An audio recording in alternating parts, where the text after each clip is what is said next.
Hello అండి. ఈ video వచ్చి ఇన్‌స్టాగ్రామ్ రీల్స్‌లో చూసి ట్రై చేస్తున్నాను.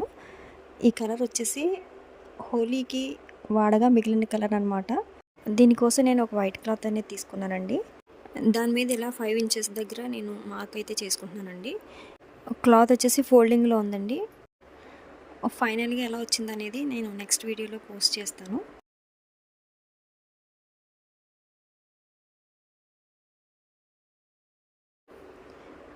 వీటికి నేను శనగలైతే యూజ్ చేస్తున్నానండి. బఠానీలైనా, శనగలైనా, పల్లీలైనా ఏవైనా యూజ్ చేసుకోవచ్చు.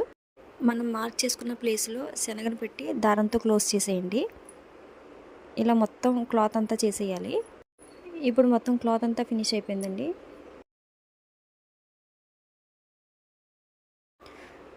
తర్వాత హాట్ వాటర్‌లో ఇలా కలర్ వేయాలండి. వాటర్ అనేవి చాలా వేడిగా ఉండాలి. తర్వాత క్లాత్ వేసి 10 మినిట్స్ ఉంచి తీసేయడమే.